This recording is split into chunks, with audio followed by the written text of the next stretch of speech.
guys, it's Jouelzy and it is Smart Brown Girl Thursday, where we talk about important issues that impact women of color. And so since it is Smart Brown Girl Thursday, you should be rocking it with your Smart Brown Girl bloop t-shirt. Let me work on that gut later, girl. Quick announcement about the Smart Brown Girl shirts. We have officially launched plus size shirts, kid sizes, onesies, toddler sizes, and for all sizes, crew neck sweatshirts are now available. I heard your request, and since you guys have been so awesome in supporting, this is my thank you to you. Your support allows me to do more. So thank you so much. I genuinely appreciate it. Quick note for my South African smart brown girls who so often get left out of the party because your government is so shady with shipping products to your country.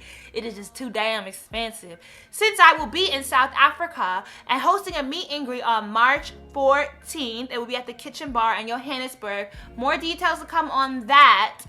I will be bringing shirts and copies of my book with me. However, with the shirts, since we print them to order, we are doing a very short pre-sale. This is the only window we have. Want a shirt, regardless of whether you are in Durban, you are in Cape Town, you are wherever, you can pre-order, but it is only until March 1st. It's real tight. So I need you to get the word out to all your South African peers, because I do not want to get to your country, a whole bunch of people be like, oh my gosh, I didn't know. Why didn't you tell us? I'm telling you, please help me tell others. Share the word. This Smart Brown Girl topic about finding, maintaining, and losing friendships is a very important topic, because I think as women of color, we are so often fed shallow, clickbait, regurgitated, cliche-ish around finding love, and there's so much focus on intimate relationships as if finding a man is going to be a full,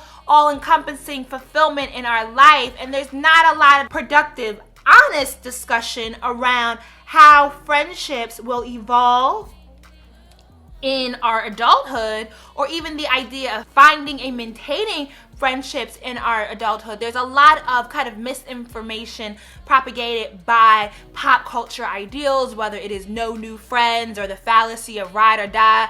I ain't one for the ride and dying part. I'm a ride and survive friend. We will always find a way out of this ish. That's the friend I am. You know, it's ironic that this was on my schedule to do this video this week, because I am currently in the midst of being very mad and at the crossroads of, do I continue or do I cut this off with a really close friend of almost like 10 years. Girl, kind of spearheaded my whole idea behind starting a Smart Brown Girl movement was how much positive and encouraging feedback I got when I did my video on losing friends and lack of support. And I detailed my own experience with friends who turned on me because they didn't see where I was going. And so that video went a lot further than I ever thought it was gonna go, and it really helped me to understand that there was a space in this internet, social media, YouTube platform to talk about more integral topics than just beauty and natural hair. One of the first misgivings around friendships is that friendships is kind of a lateral trajectory, when friendships in all actuality are more of a circular evolution. We as imperfect human beings, we all evolve, we all change over time. And so when you're dealing with relationships between two people, whether they are intimate love relationships or friendships and associates and acquaintances, they're never going to be a straight line that just always is on the incline. They are going to be more ups and downs, or kind of a circular, kind of full circle evolution within those relationships. We never age out of what is termed as middle school drama. The petty shit will never end, regardless of age, income, place and status in life. Now your tolerance, your willingness to deal with it, how you deal with it will all change. But what I so often seen thrown, especially when in context of women being friends with other women, oh, that's something that women only do with, or that's so middle school drama, and it's like a put down when someone is trying to talk about a situation that they're dealing with. Now, that's not to say that certain behavior should be left in our youth, and that changes for each relationship and each person. A lot of us might beat ourselves up mentally, find ourselves in situations that we thought were left back in the middle school cafeteria. Pettiness, pride, ego, selfishness, those are things that people just don't grow out of. Those are human behaviors, and they will manifest themselves at any point in your lifetime. I came to that hard realization through that incident that I discussed in my lack of support and losing friends video, because I thought I was past the age of having like an intervention and friends sit down and talk to me in such a manner. Not only talk to me in such a manner, but when I clearly articulated myself and explained why I was offended and how I would like to move forward, be so combative with me. It was like, why are we turning into this Mean Girls Club? But I remember calling my mom and being like, I thought I was grown. I thought I was too grown for this. Like, I'm in shock that I'm going through this at 26. Like, why? What did I do to deserve this? Like, why is this middle school drama coming into my life? And I was really hard on myself, feeling like I didn't want to talk about it or discuss that incident because I felt like it made me look immature. And in all honesty, my talking about that situation sparked a much bigger dialogue and discussion, and I feel like it reached so many people that in the idea that we are evolving people and therefore friendships are ever evolving. The same, we have to keep that in mind when we are trying to find new friends. Once you leave high school or college, finding friends becomes a lot more difficult. When you live in a bubble, like a college campus or the high school classroom, you encounter people for longer stretches of period of time. Your activities will evolve around this kind of very central, similar focus. Now, when you move outside of that and you enter into the workforce, and whether you live with roommates or yourself, or even if you live back home, finding friends outside of these bubbles where you're now in the world at large becomes a lot more difficult, and it forces you to be realistic about what your expectations are in friendship. I had to check my expectations because I was going into situations trying to find a friend, and I don't know that I really want a friend off the bat, because for me, friendship is a very serious relationship and it comes with a lot of expectations. Like, do I really want friends? I don't like dealing with people. In order to not find yourself in a situation where you're creating enemies or people who you poignantly do not like, be realistic about what you really want out of a relationship, and don't be so quick to throw around the term friend. You may just want social acquaintances. You may not even like people. You may just want a drinking buddy. You may just want someone to shoot the shit with or talk some snarky or witty conversation with. And then, if you kind of keep a realistic outlook, you can then work towards evolving into more sincere and long-standing friendships versus walking into a situation and immediately being like, look, you got to be on my level. If you're not on my level, we can't even, it ain't nothing.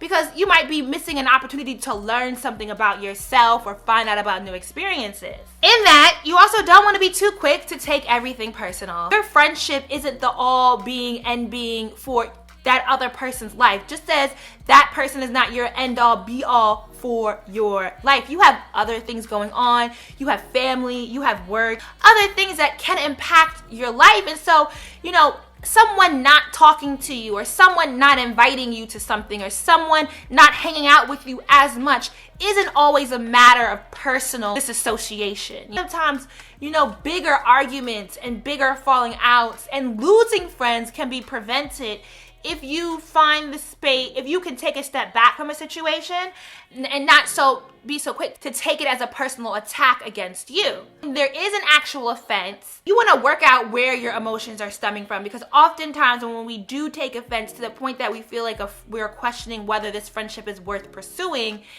it stems, there's other things that are involved than just this actual offense that is happening now. So you want to be careful to not hold on to things without discussing them when they actually happen. This goes out for all my water signs, so all you Pisces, Cancer, Scorpios.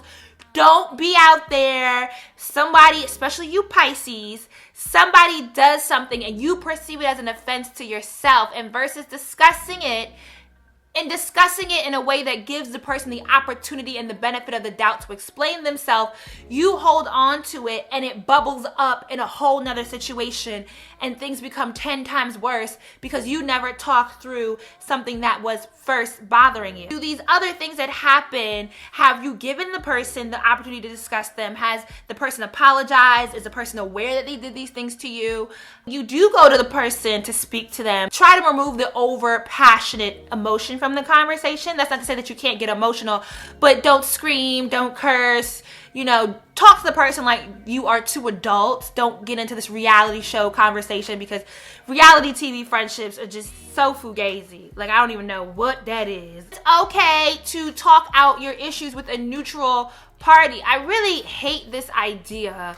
Oh, well, they was talking about me. Look, everybody talks about everybody. There's always somebody else we're talking to. Now, what you don't want to do, especially when you are taking issue with something another friend is doing, is go talk to a mutual friend about it in a detrimental way. It does yourself a major disservice to have someone in your life who is offending you and they're unaware of it. It's really hard as an adult to be put in these situations with falling outs with close friends and having to rethink how you felt about them. Like, damn, I really loved you. Like, we were friends for a reason, and obviously just because she's offended me or done something that I don't agree with doesn't absolve of all the positive things that I ever thought of her. What I can do is strive to be the best person that I can be, to be open-minded, to be understanding, and to honestly try to live with no regrets. And so I do move in life with good and clear intentions. And, I am hopeful, regardless of where this friendship goes, that I can continue to build fruitful relationships for as long as I walk this earth. Let me know in the comments down below, what are some things you've learned as you have entered into your adulthood about friendships? Do you think there is anything that you could do better or be more cognizant about in friendships?